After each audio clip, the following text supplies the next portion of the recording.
Hi, I'm Ed, and today I'm going to go ahead and testing out and unboxing a Lynq personal tracker. These things are kind of neat little devices. They were actually on a Kickstarter campaign, and hopefully they'll be seeing them in stores pretty soon. These cost roughly about $80 to $90 a piece, but it's a personal tracker you clip onto whoever it is you need, or even your animals. It has GPS built in inside, and then it uses a gyroscope and compass built in to be able to tell you what direction they are, and all kinds of great videos and shows all the advertisers what they are. But we're going to be just doing an unboxing and testing and having the kids run around with them on this video. Okay, so package comes in white package. Here's the Lynq boxes I purchased. I actually purchased 6, but these are bottom 4 one that were in the package here. Go ahead and just pull one of these guys out, and then I'm just going to go ahead and just use a screwdriver, just kind of break the plastic on this. You notice on the back it shows the label for the what color it's going to be,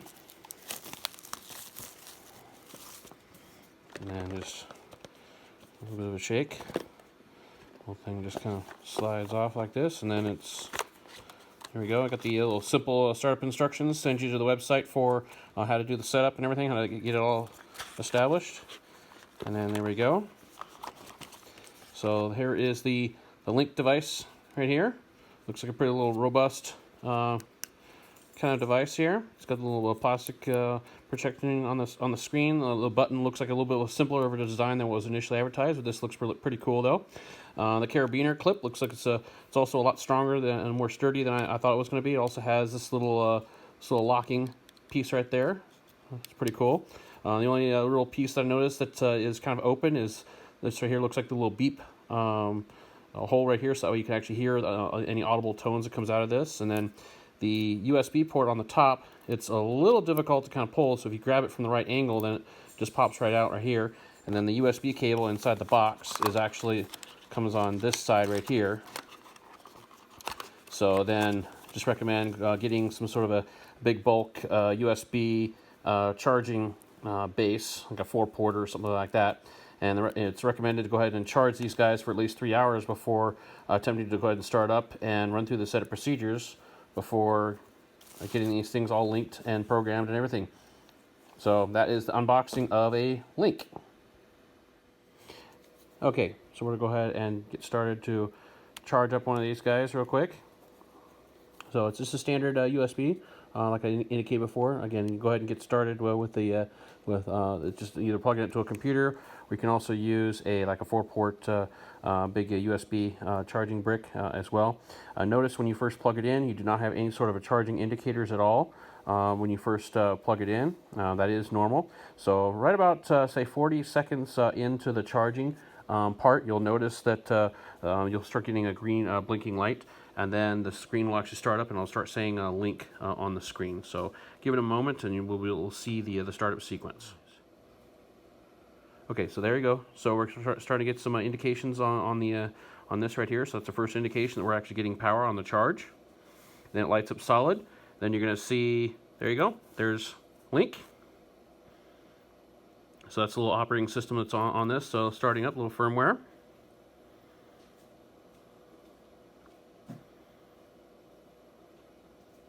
Takes just a brief moment.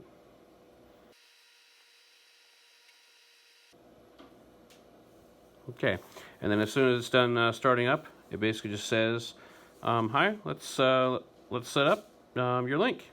And then I want you to go ahead and press this. Now, I'm still plugged in for power on this, so I'm going to go ahead and let this sit and charge for a while, just let it kind of get some residual charge on this. I don't want to go ahead and put any stress on this while I'm setting this up, but you get the idea that when you first plug this in, you do not get any charge indicator lights on this initially, so be mindful of that when you're first getting your device set up and charged.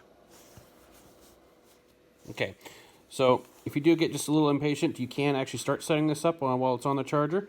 So what we're going to do is we're going to go ahead and just do a short press and set, and the little back screen lights up and everything. Lets you say we can go ahead and name the device. So long press, the background changes color. So that means we're going to go ahead and start doing that. So it's telling you, hey, we're going to go ahead and start doing a twist back and forth in order to scroll through the letters. So groovy. Short press. Now we can go ahead and start scrolling through and figure out which ones we want. So this one is going to go to Sarah, for example. So we're going to go ahead and scroll over.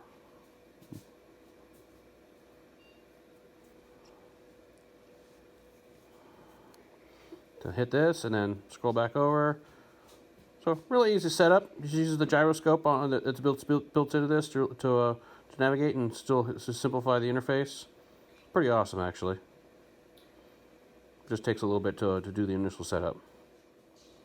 Okay, so now that we have our name entered, we'll go ahead and just long press it. There we go. Once it's correct, yes.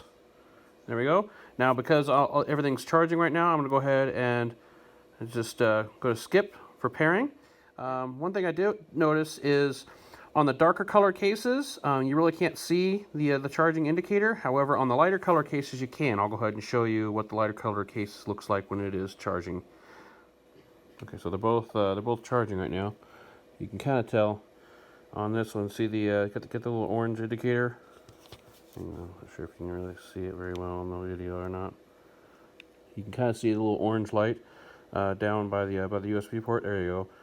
But you can't see it at all on the black case. So there actually is an indicator light down by the USB port, but you only really see that indicator light on the lighter colored cases. So as far as that's concerned, I think that's a minor design flaw on that, because the darker color cases, you can't see that light indicator at all.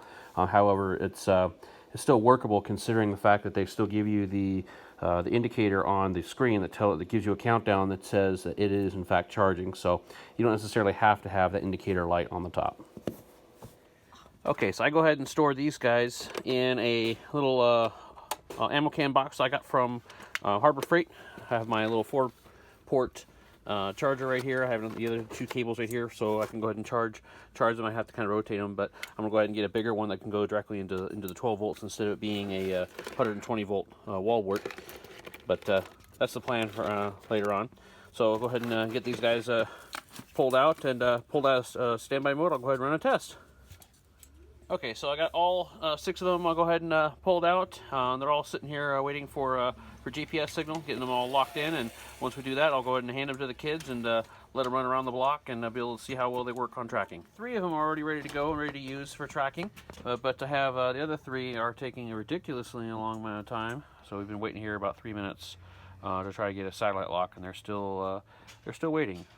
So the other one's locked on just fine, but those 3 did not.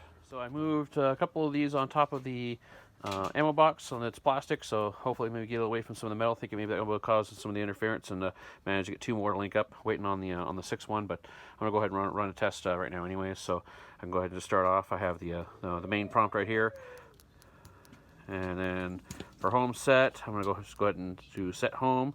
It's a little kind of annoying, but you have to do this for all of them in order for the home function to work. Oop. Actually, I went to the menu.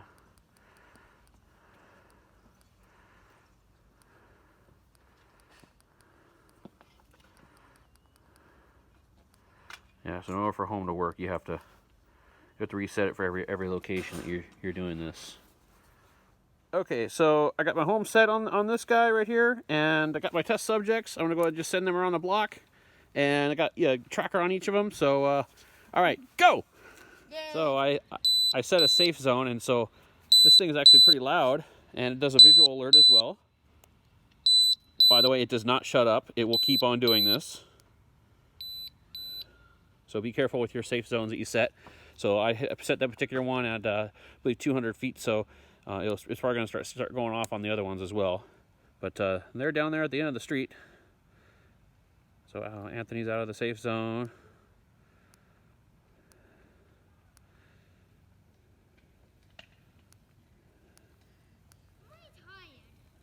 You're already tired? Let's see. Got nothing? No, you went out of the safe zone.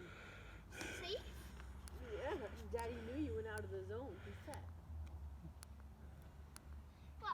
That is really, really cool.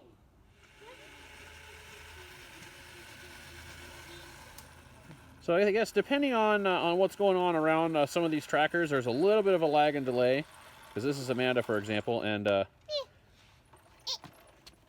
Her unit is right there on the front, but I'm not sure. Maybe there's just some lag and delay in regards to location or what. But it's still at least within 50 feet of accuracy, which is okay. Which is in regards to needing to find somebody, it's good. It's good. See, now it shows that she's right there.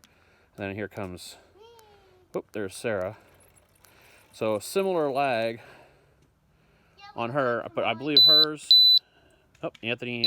So he's down. He went down to the end of the street. So looks like there's a delay of probably maybe 30 or 45 seconds. I mean, like, I went out of the range, so. So there's Sarah. Sorry. And then here comes Anthony. So it still shows him as at the end of the street. So that kind of falls in line with about around a 30-second to 1 minute lag delay for location. But having this kind of location while they're moving is still pretty decent. It's pretty cool because, look, if I go to Anthony, shows it right there. If I go to Mom, it goes over there.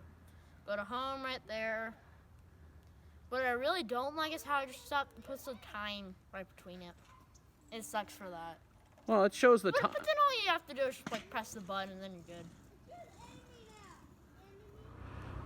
One of the things I really do like about these units as well is the ability to go through and set a lock on the device with a simple pin, like so. So that way, when you scroll through, he still has the main functions, but you can't actually access the menu. So perfect for when you're clipping it onto the kids or whatever. So that way they don't screw up the pass any of the settings or are unpaired or anything like that, because nothing sucks more than a radio or for example that you send out to somebody and then it stops working just because they mess with the settings. So really cool that this is on here as well. Okay, so overall, I think these things worked really, really well. One of the things I really wish that these things actually had is some way of actually sending a message like summon for everybody that's in the group. So, for example, the kids are out playing and maybe it's time to call them in while camping out for dinner or something like that. You just set a status for return to home, so that way it beeps their device. So right now, the out of the safe zone is just a beep, beep, and that's it. But maybe some other tone like or something like that on the other ones that basically will let them know, hey, they need to return back to home or something like that. I think would be a really awesome addition in the software, which that's all it is. It's something that under development that needs to be done, but overall I think these things are still useful products. Okay, so hopefully this video was helpful for the Lynq personal tracker. If this was of any help at all to you, please hit the like and subscribe button. Also, please share the video out. Leave any comments below. I'll try to answer them the best I can for the testing that we've kind of come up with and been able to experience on our new Lynq tracking devices. Thanks.